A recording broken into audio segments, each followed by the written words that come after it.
shot. Get a shot of protection. The swine flu shot.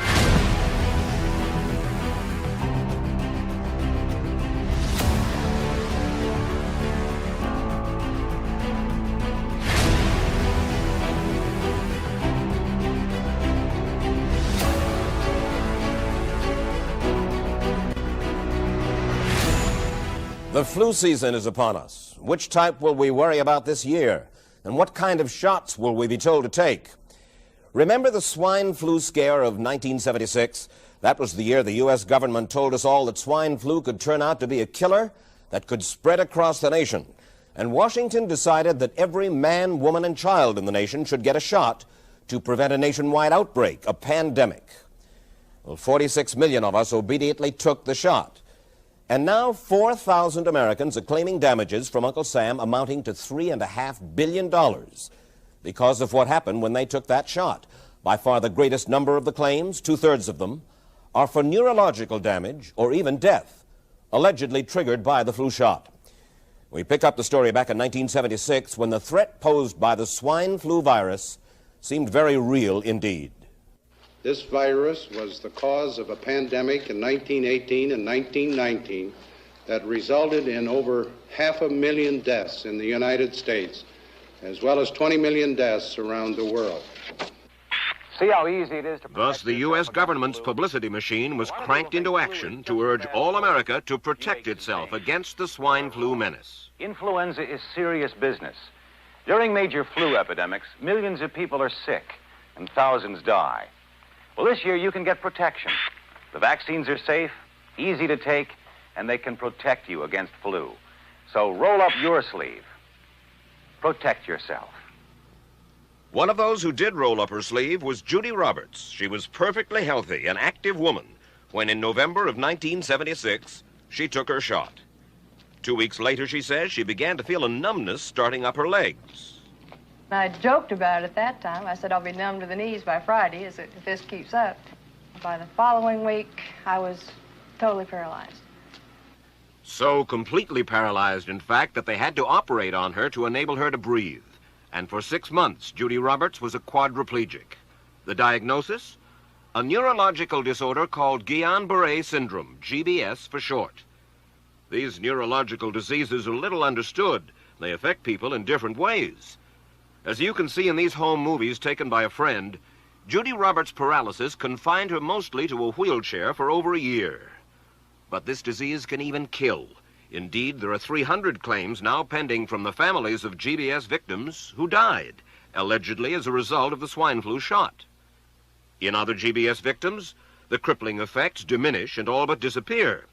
But for Judy Roberts, progress back to good health has been painful and partial. It may be a little difficult for you to answer this question, but have you recovered as much as you are going to recover? Yes, this is it. So you will now have a legacy of braces on your legs for the rest of your life? Yes, the weakness in my hands will stay and the leg braces will stay. Where did this so-called deadly variety of flu, where did it first hit back in 1976? It began right here at Fort Dix in New Jersey in January of that year when a number of recruits began to complain of respiratory ailments, something like the common cold. An Army doctor here sent samples of their throat cultures to the New Jersey Public Health Lab to find out just what kind of bug was going around here. One of those samples was from a Private David Lewis who had left his sickbed to go on a forced march. Private Lewis had collapsed on that march, and his sergeant had revived him by mouth-to-mouth resuscitation. But the sergeant showed no signs of illness. A few days later, Private Lewis died. The New Jersey lab identified most of those soldiers' throat cultures as the normal kind of flu virus going around that year, but they could not make out what kind of virus was in the culture from the dead soldier and from 4 others who were sick. So they sent those cultures to the Federal Center for Disease Control in Atlanta, Georgia, for further study. A few days later, they got the verdict, swine flu. But that much publicized outbreak of swine flu at Fort Dix involved only Private Lewis, who died, and those 4 other soldiers who recovered completely without the swine flu shot. The rationale for our recommendation was not on the basis of the death of a single individual, but it was on the basis that when we do see a change in the characteristics of the influenza virus, It is a massive public health problem in this country. Dr. David Senser, then head of the CDC, the Center for Disease Control in Atlanta, is now in private industry. He devised the swine flu program, and he pushed it. You began to give flu shots to the American people in October of '76. October 1st. By that time, how many cases of swine flu around the world had been reported? There had been several reported, but none confirmed. There had been cases in Australia that were reported by the press, by the news media. There were cases in... None confirmed. Did you ever uncover any other outbreaks of swine flu anywhere in the world? No. Now, nearly everyone was to receive the shot in a public health facility where a doctor might not be present. Therefore, it was up to the CDC to come up with some kind of official consent form, giving the public all the information it needed about the swine flu shot. This form stated that the swine flu vaccine had been tested.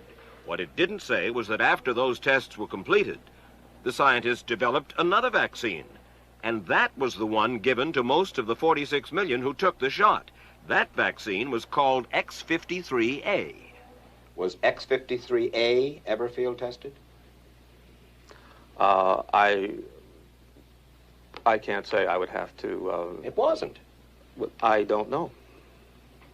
Well, I would think that you're in charge of the program. I would have to check the records. I haven't looked at this in some time. Did anyone ever come to you and say, you know something, fellas? There's the possibility of neurological damage if you get into a mass immunization program? No. No one ever did? No. Do you know Michael Hatwick? Yes. Mm-hmm. Dr. Michael Hatwick directed the surveillance team for the swine flu program at the CDC. His job was to find out what possible complications could arise from taking the shot and to report his findings to those in charge.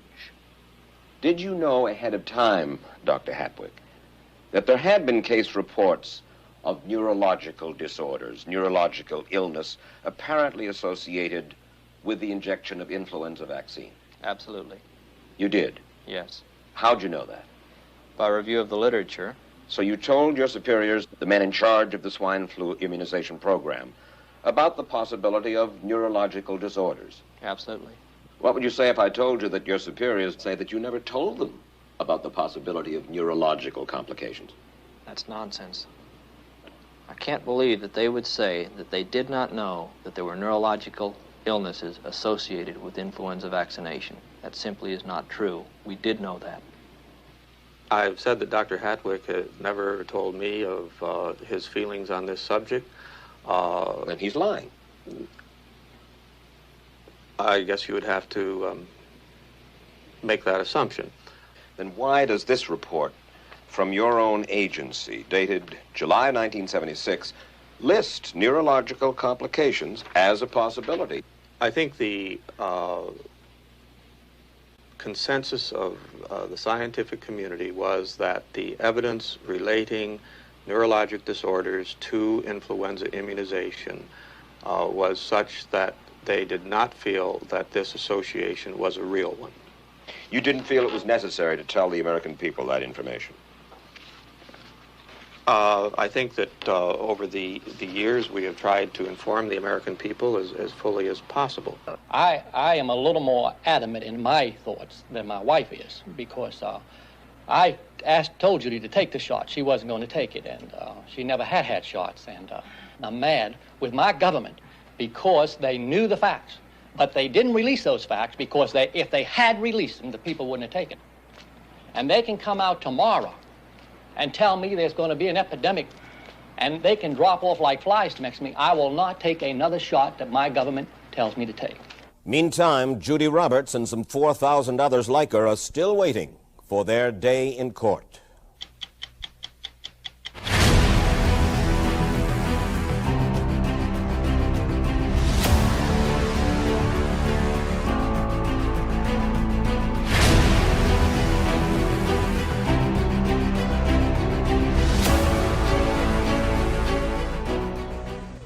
I don't need another flu shot. I had a flu shot last year.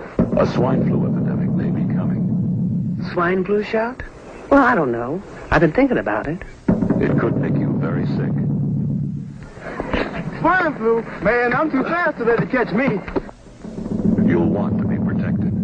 I'm the healthiest 55-year-old you ever seen. Hey, I play golf every weekend. Get a shot of protection. The swine flu shot. Joe brought it home from the office. He gave it to Betty and one of his kids and to Betty's mother. But Betty's mother went back to California the next day. On her way to the airport, she gave it to a cab driver, a ticket agent, and one of the charming stewardesses. At school, Joe's kid gave it to some other kids, and Mrs. Merrill got it and gave it to her husband. In California, Betty's mother gave it to her best friend, Dottie. But Dottie had a heart condition and she died. But before she died, Dottie gave it to her girlfriend, the mailman, the paper boy, and the vet when she went to pick up her chihuahua. If a swine flu epidemic comes, this is how it could spread. You'll want to be protected, especially if you're elderly or chronically ill. Get a shot of protection, the swine flu shot.